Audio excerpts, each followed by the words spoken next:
Fala, povo de Deus! Como é que vocês estão? 38º dia da nossa série, o início de tudo, Gênesis 38. Ontem, em Gênesis 37, demos início à história de José. Hoje, em Gênesis 38, a Bíblia faz uma pausa na história de José para contar a história do seu irmão Judá, que está ali na região de Canaã, né? E vai falar um pouquinho aí sobre a sua família, o seu casamento. E amanhã, em Gênesis 39, a Bíblia volta a falar sobre José. Amém? Por esta época, Judá deixou os seus irmãos e passou a viver na casa de um homem chamado Adulão, na casa de um homem de Adulão, chamado Hira. Ali Judá encontrou a filha de um cananeu chamado Suá e casou-se com ela. Ele a possuiu, ela engravidou e deu à luz a um filho, a qual ele deu o nome de Tornou-a a engravidar. Teve um filho e lhe deu o nome Onã. E quando estava em Quezibe, ela teve ainda outro filho e chamou Selá. Então Judá casou e teve 3 filhos. Onã e Selá. Judá escolheu uma mulher chamada Tamar para seu filho mais velho. Mas o Senhor reprovou a conduta perversa de filho mais velho de Judá, e por isso o matou. Então Judá disse a Onã: case-se com a mulher do seu irmão. Case-se com a mulher do seu irmão. Cumpra a sua obrigação de cunhado para com ela e dê uma descendência ao seu irmão. Mas Onã sabia que a descendência não seria sua. Assim, toda vez que possuía a mulher do seu irmão, derramava o sêmen no chão para evitar que o seu irmão tivesse descendência. O Senhor reprovou o que ele fazia e por isso o matou também. Então, o primeiro filho mais velho de Judá, chamado se casou com Tamar. Amém? Mas porque a conduta dele era má, Deus o matou e Tamar, ficou ali viúva. Aí nesta época, o que acontecia? O irmão, mais novo, assumia aquela mulher para dar continuidade ao legado do irmão mais velho. Mais tarde, isso vai se chamar lei do levirato, se eu não me engano. É alguma coisa mais ou menos assim a pronúncia, tá? Que é o irmão mais novo assumindo a mulher do irmão mais velho que morreu para lhe dar descendentes, porque Tamar não tinha filho. Amém? Só que Onã sabe disso. E ele sabe que se Tamar tiver filhos, os filhos não vão ser considerados dele, mas vão ser considerados do seu irmão mais velho, que faleceu. Então o que ele faz? Toda vez que ele tem relações sexuais com Tamar, ele joga, como a Bíblia diz aqui, o sêmen no chão, para ela não engravidar. Deus vê isso, não se agrada e o mata também.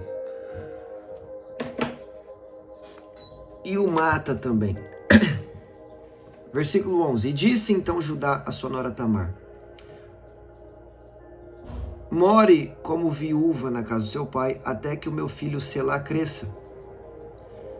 Porque temia que ele viesse a morrer como seus irmãos. Assim Tamar foi morar na casa do seu pai. Ou seja, o correto era agora Selá, o último filho de Judá, o mais novo, casar com Tamar. Mas na cabeça de Judá, os filhos estão morrendo não por culpa deles, mas por culpa de Tamar. Entendeu? E agora ele vai falar: Tamar, vai para casa dos seus pais, fica lá até Selá crescer, e quando ele crescer, eu te dou ele em casamento. Mas na verdade Judá não quer fazer isso, porque ele quer proteger o seu filho. Tempos depois morreu a mulher de Judá, filha de Suá. Passado o luto, Judá foi ver os tosqueadores do seu rebanho em Tímina com o seu amigo Hira, o Adulamita. Quando foi dito a Tamar: o seu sogro está a caminho de Tímina para tosquear as suas ovelhas, ela trocou suas roupas de viúva, cobriu-se com um véu para se disfarçar e foi sentar-se à entrada de Enaim. Ela fez isso porque viu que, embora Selá já fosse crescido, ela não tinha sido dada em casamento. Quando a viu, Judá pensou que fosse uma prostituta, porque ela vinha encoberta do rosto. Meu Deus! Agora Tamar está se passando por prostituta para enganar Judá. Não sabendo que era sua nora, dirigiu-se a ela à beira da estrada e disse: venha cá, quero deitar-me com você. Então já está tudo errado aqui, né? Os filhos estão morrendo porque a conduta deles é má. Judá mentiu, falando que ia dar o seu terceiro filho para Tamar, mas não tinha intenção disso. Aí Tamar se finge de prostituta.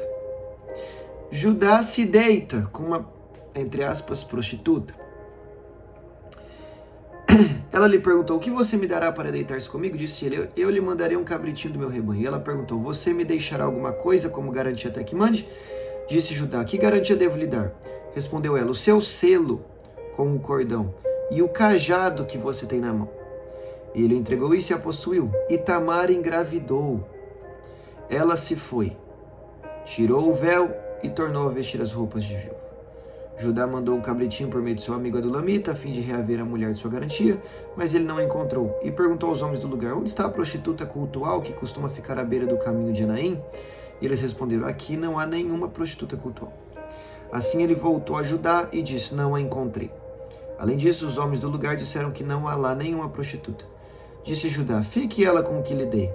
Não quero que nos tornemos objeto de zombaria. Afinal de contas, mandei a ela este cabritinho, mas você não a encontrou.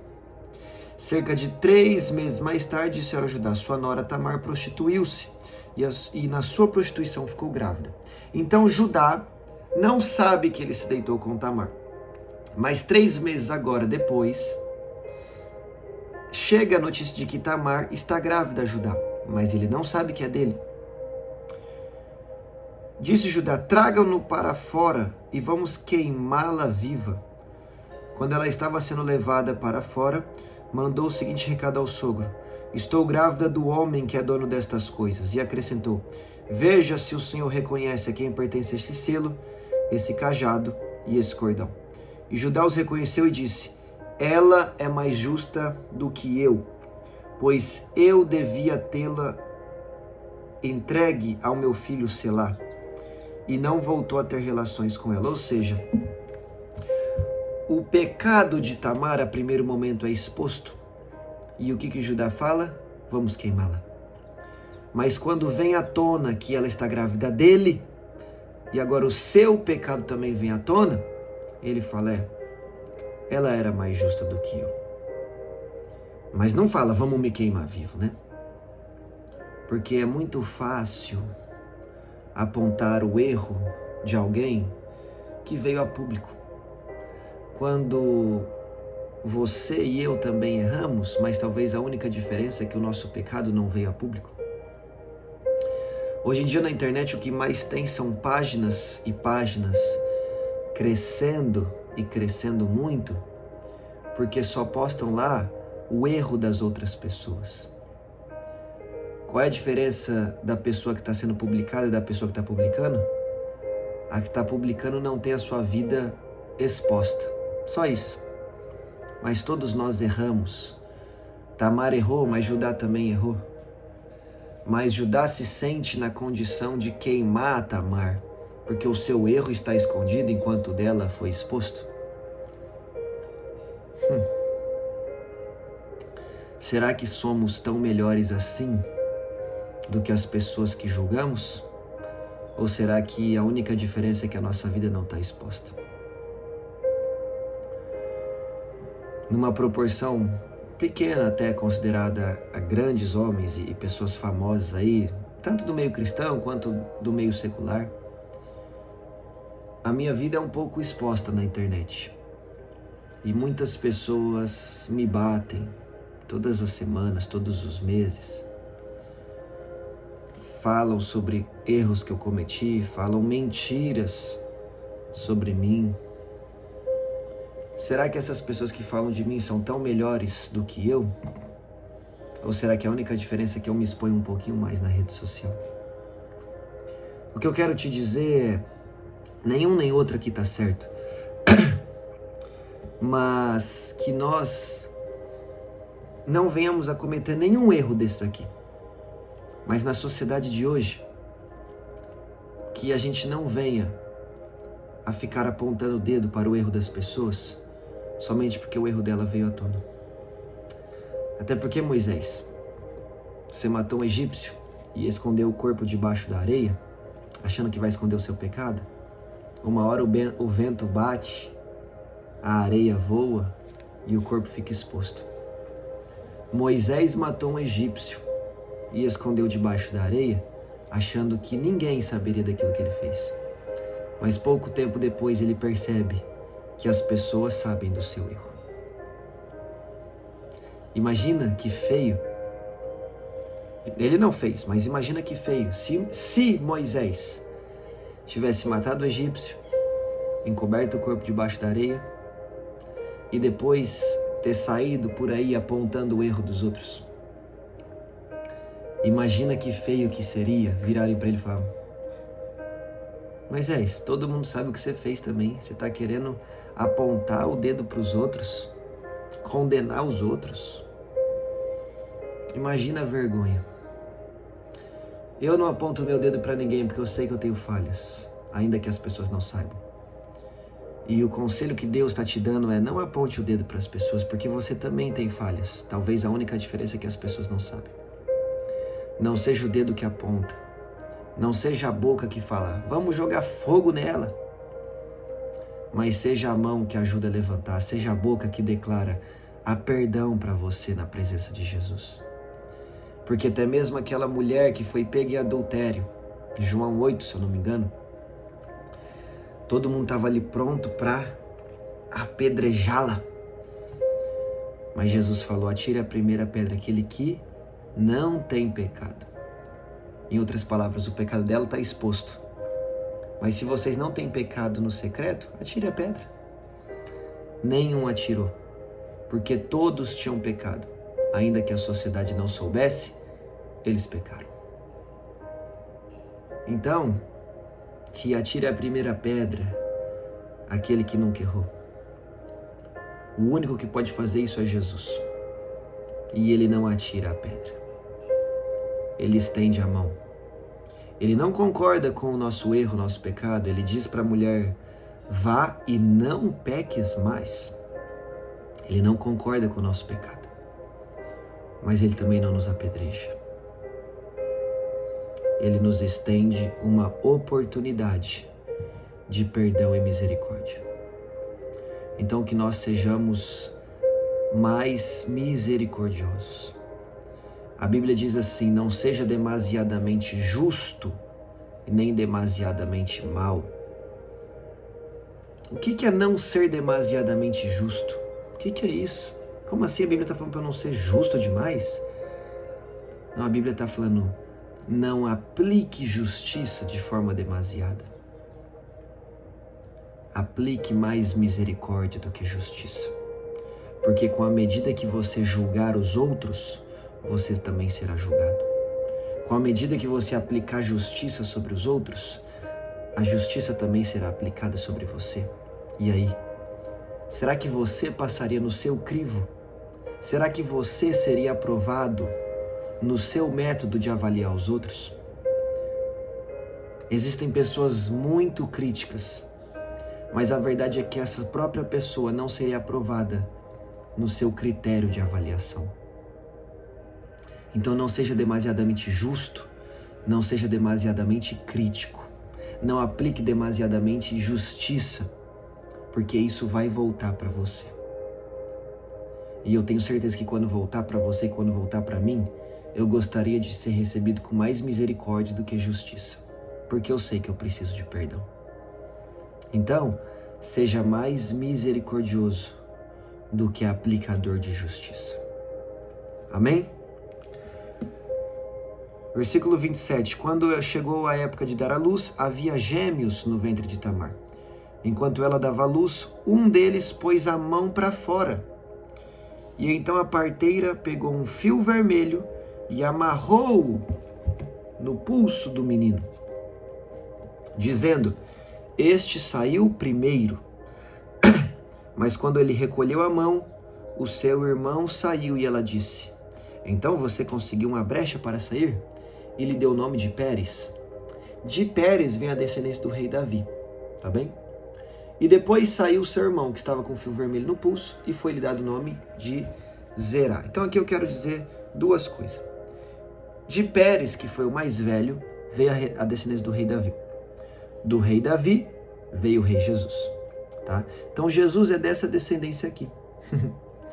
Jesus veio dessa descendência. Mas em Jesus não tem traço de prostituição.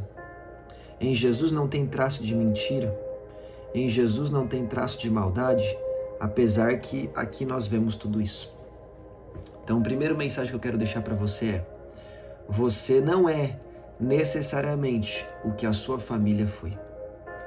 Se alguém na sua família roubou, você não precisa roubar. Se alguém na sua família mentiu, você não precisa mentir. Se alguém na sua família se prostituiu, você não precisa se prostituir. Se alguém na sua família fez coisas ruins, você não precisa fazer isso. Em Cristo existe uma quebra de maldição e um desligamento com os erros do passado da sua família.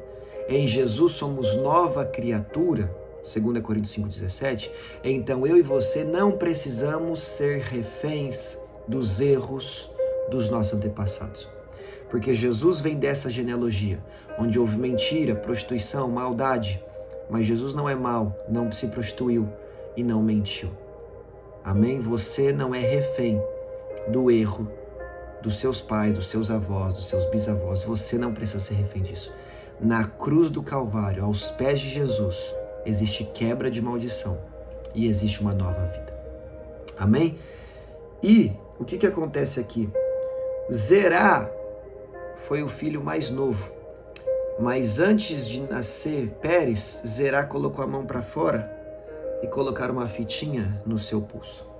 Colocaram algo que o destacava. Mas quando uma criança vai nascer, o que tem que sair primeiro é a cabeça, não é a mão. Então, essa criança ganha um destaque, ganha uma pulseira vermelha, mas na verdade ela não está na posição de nascer. Amém? Eu quero trazer uma palavra profética, mas de reflexão para o seu coração. Deus quer te dar destaque para que você brilhe a luz de Jesus. Amém? Você recebe essa palavra? Você vai se destacar por onde você passar para que a luz de Jesus brilhe através de você e as pessoas se rendam a Jesus. Porém, não adianta ter destaque e estar fora da posição. Zerá teve destaque, ganhou uma pulseirinha que o seu irmão não ganhou. Quando olhavam para as duas crianças, nua, sem roupa nenhuma ali, acabou de nascer, quem é que tinha destaque? Zerá, porque tinha uma pulseirinha vermelha na sua mão, era a única coisa que o destacava, que o mostrava diferente. Mas a verdade é que ele não estava na posição correta. Porque a posição correta não é um bebê colocar a mão para fora primeiro, mas é colocar a cabeça. Ou seja, não adianta ter destaque, mas não está na posição. Não adianta se destacar na sua empresa, mas não ter um caráter aprovado diante de Deus. Não adianta se destacar na sua igreja, mas já não andar em santidade na presença do Eterno. Não adianta destaque sem estar na posição. Antes de querer se destacar aos olhos dos homens, deseje estar na posição correta aos olhos de Deus. Amém? Que Deus te abençoe. E esse é o Gênesis 38. E eu te espero aqui amanhã no capítulo 39, onde voltaremos a falar de José. Tá bom? Um beijo no seu coração. Fica com Deus.